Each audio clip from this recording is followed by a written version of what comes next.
channel, and today I have a book talk on Throne of Glass by Sarah J. Maas. I love how that rhymes, Maas and glass. I love that. I can't get over that. But this book got me out of my reading slump. I know I said that with Finding Audrey, but this is I'm officially out of my reading slump. I'm so happy, yes. So I absolutely love this book. It is totally worth all the hype it's getting, or it already got when it first came out.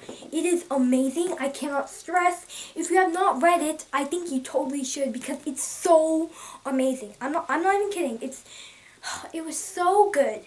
So probably majority of you already know what it's about, but if you don't, I'll give you guys a synopsis. So our story is a fantasy novel. Our story follows Selena, who's 18 years old, and she has been a trained assassin since she was 8. So she's like the best assassin in all of her land, okay?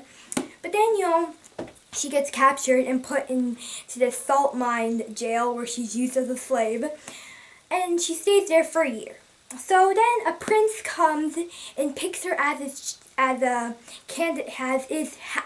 his candidate for the king, who's his dad's competition he's having. The competition is where he picks a whole bunch of other noble people. So there's 23 other noble people, including the prince himself, and they each pick an assassin, a thief, or whatever, like some bad person who can fight, basically. So each of them pick one, which equals 23 people, and there's a competition, and whoever is the last standing person, gets to be the king's champion, which is basically someone who does all the dirty work for the king, like kills people the king doesn't want his guards killing, just does all the dirty work for the king, basically. So yeah, it's then some weird stuff starts happening in the castle, like there's some shady stuff. Some of the champions are dying mysteriously in the castle in the middle of the night without there even being a test until the next day.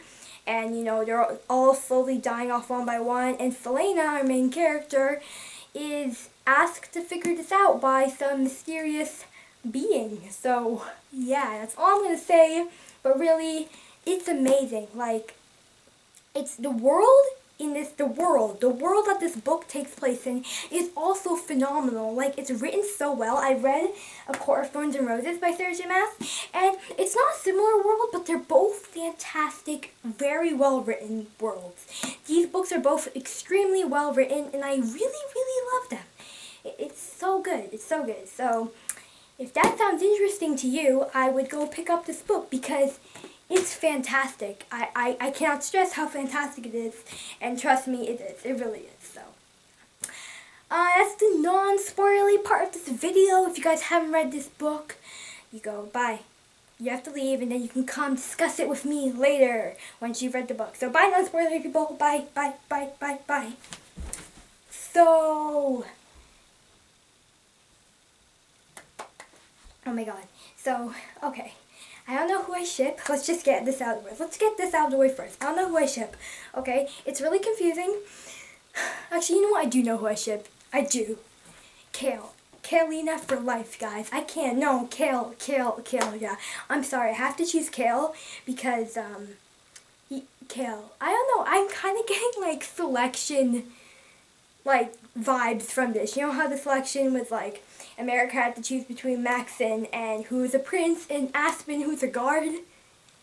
So, I'm kind of getting selection vibes from this. I didn't like the selection that much, but I'm kind of getting selection vibes from this, and yeah, it's just, Kale, who do you ship? Comment down below. I'm probably going to change my mind.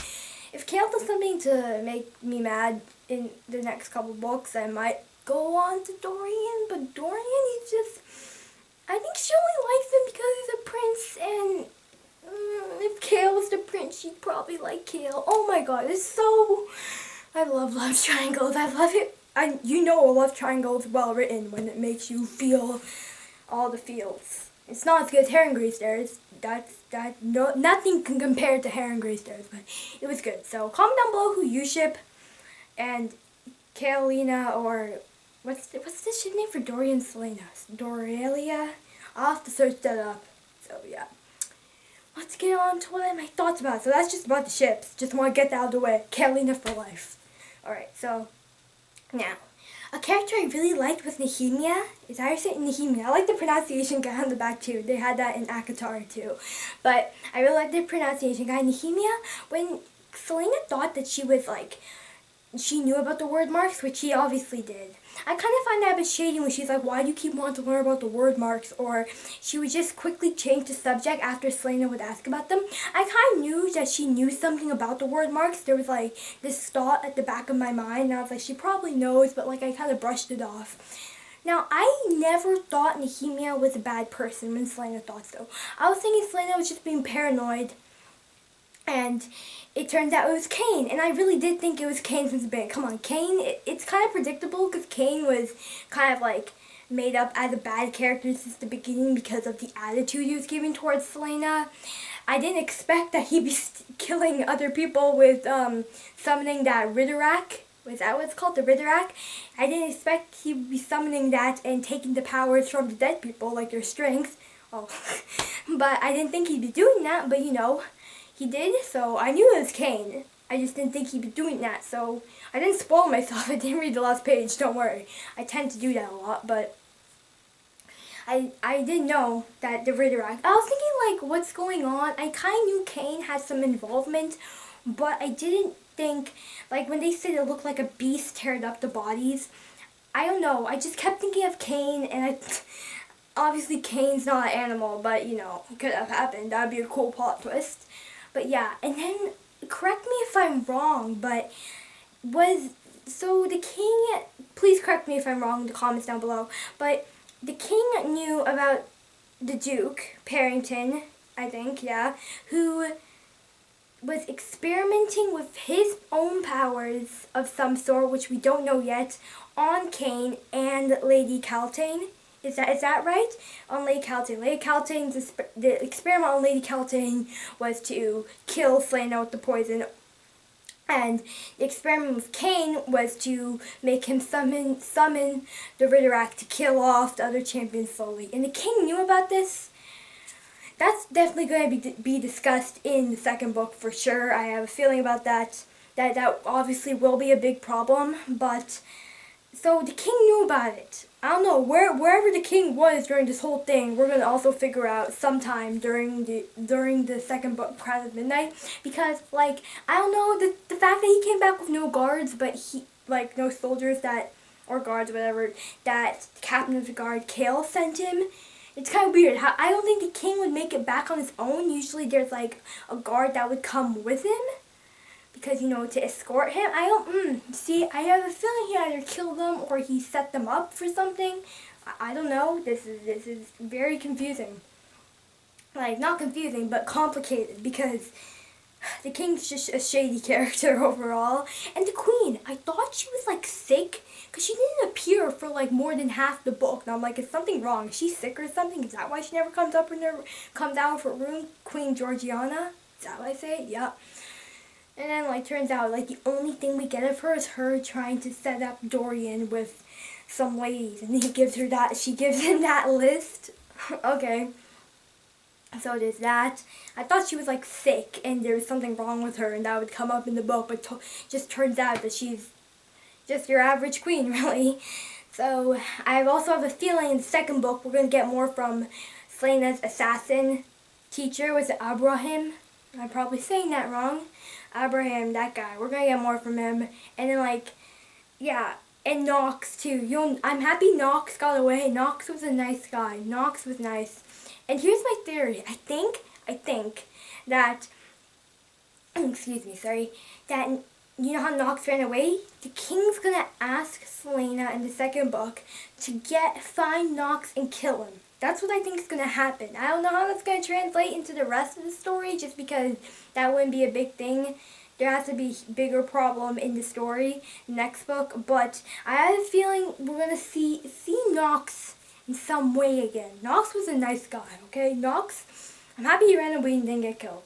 I'm so happy. And, yeah.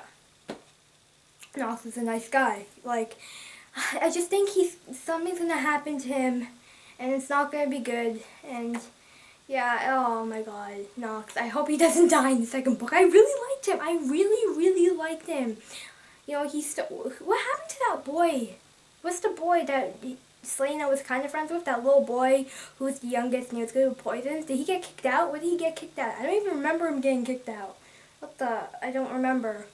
Oh, well, you know that boy. You know who I'm talking about, right? The boy who's like, oh, I'm better with poisons. And then they were all laughing at him, all the other competitors, all the other champions. What happened to him? I don't remember exactly. It was him and Nox that were Selena's friends.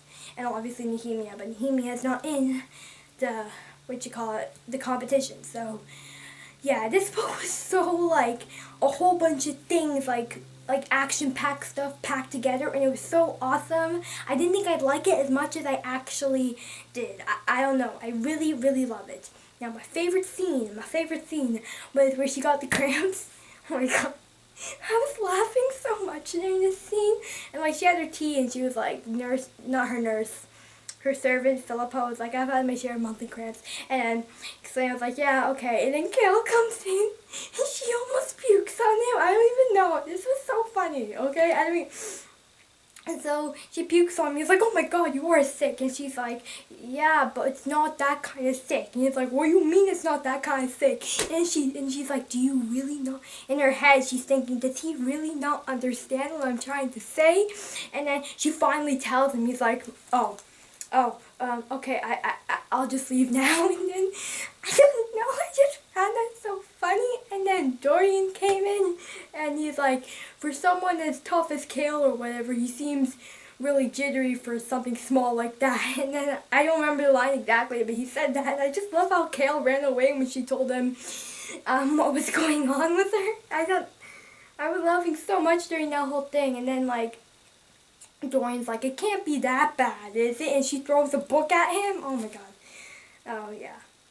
And I loved a really, really sweet part was when Kale gave Selena the ring. Oh, and she wore it during the I don't think she ever took it off. Did she? No. Oh my god, it was so sweet. Kaleena forever, guys. Hashtag Kaleena forever. Kale's better than Dorian. Come on, Kale. I was like, Dorian's nice. I like Dorian, but you know, Kale. Kale's name's cooler too, Kale. I used to read that as charcoal. Like, I don't know what's wrong with my brain, but when I first started that book, I started it when I got it on my birthday, but I was reading another book, so I just read the first couple of pages, and we already know about Kale by then. I kept reading it as charcoal. Charcoal, and Kale. Like, I think that's because it's CH, and I read it as charcoal. Whatever, you know, charcoal, same thing. So, I really like when Charcoal, Kale, gave Selena the ring, and I was like, no. Oh god, it's so sweet. Okay, I'm kind of having a little attack of Kale, guys. Kale. How many times can I say Kale? I don't know, I'll probably change my mind, like, by the third book or something, Air of Fire, or the end of the second book. I have a feeling Kale do something to make me upset. But you know, like, he's better. He just is. But I have a feeling by the end of the whole series, she's going to choose Dorian. Apparently by Queen of Shadows, she's going to choose Dorian. I mean, apparently by Queen of Shadows, the choice is going to be made, and, like, that's the choice. Out of the two, the choice one will, like, she'll choose one finally. So, I have a feeling it's going to be Dorian because he's a prince, and that usually is what happens. Princes get chosen. But, you know, anything could happen. So, poor Kale. Kale, nobody understands him, I feel. Right? If you correct me if I'm wrong again, but Captain of the Guard is like a sheriff of the guards, right? Yeah. That's such a cool name. I'm the captain of the guard. Yeah. Yay. I don't know. But like all the Kale, they're hugging, you know, at the end when they hugged, and then Dorian was like, is there something wrong here? And Kale's like, oh, okay, I'll leave now, Your Highness. Bye. And he leaves. Yeah, and then Selena, I like how Selena didn't choose one at the end. She was like, Dorian, we have to be friends now, you know. I'm working for your dad. This isn't going to work out. And he's like, yeah, well. And she's like, no, it isn't. And then she's like, oh, okay. All right, I'll still be your friend. I like how she didn't have to choose and she didn't, like, feel any guilt because she did say she did not regret her decision at all. But, you know, I like how she said she didn't regret her decision at all, and I like how she said that. She didn't have any, like, thoughts that, oh, maybe I shouldn't have done that, so. But I just like the ending with Kale. That has to mean something. I think she's gonna like Kale more in the second book, because they're gonna hang out more, and, yeah, Kale. So I hope you guys enjoyed this book talk. Please comment down below your thoughts on this book talk. I definitely give it, like, a 90%. Okay, yeah, 90%. I'm not going to give it any more of that because it was awesome, but it wasn't like so much that deserves a 100%.